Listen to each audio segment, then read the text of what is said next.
ziedēja pirms pagājušajos Ziemassvētkos, jau ir savu dzīvi beigusi. Tātad pagājušajā gadu Ziemassvētkiem mums uzziedēja jau bija pazīstama, bet dabā nebija redzēta. Nu, un tad masai divas interesantas. Pašai man vismīļākās palmas,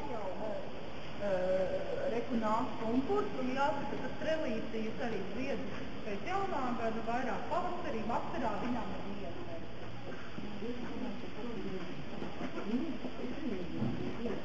ko jūs šeit arī apskatīsiet. Viņš ir audzis aptuveni augiem ir šīs kaldijas, kas ir ļoti lielas, gar nepāņi. Un viņš skaists ir ar pavasarīt mažo arī.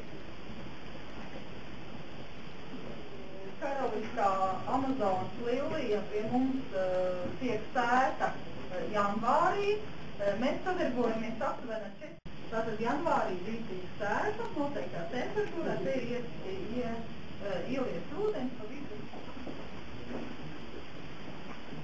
Nu, var sakot, šeit mēs gribējām attēlot to vidi, kā auga, ja šeit te vijās uz augšu un arī tur virs jūsu galvām, tā ir vaniļas orhideja, kas sākta gaidīt tikai ziedu uzziedam.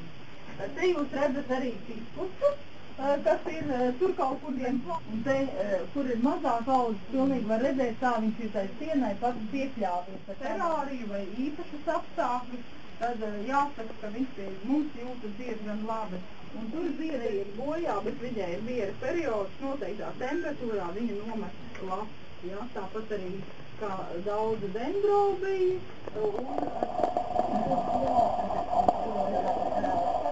Paskatāties, kad iesiet ārā, viņam visas daļas ir indīgas, bet pašā sākumā jūs redzat opunciju, un te jūs droši varat redzēt, noteikti daudzi no jums arī to zina, jo parasti es to stāstu bērniem, kad kaktus arī ir koks. Ja?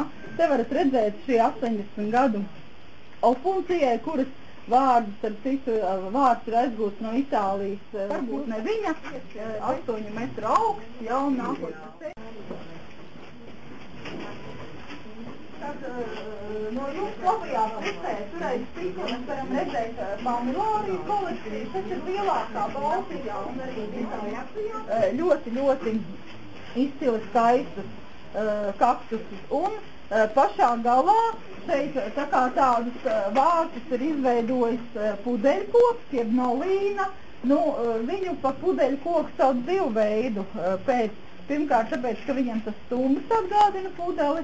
Otrkārt, tas, ka viņš ļoti ilgi varētu, nevajag liet, neko ar viņiem nevajag darīt, mājās nemēslos, neliet, pēc iespējas vēsāku, ja. Tūlīt kā jūs dosieties projām, mēs vērsim vaļā logu. Vienīgais kaktus pasaulē, kuram ir vienlaicīgi gan lapas, gan arī adats, ja? Šo augu sauc pēresķija. Viņam vienlaicīgi ir gan lapas, gan arī, ja? Paši ir lapiņas, var redzēt arī adats. Iezīmes tā kaktus arī nav. Mēs tā jau nav. Viņš ir tās lapas, liekas, ka nobrauc. Viņiem tādas.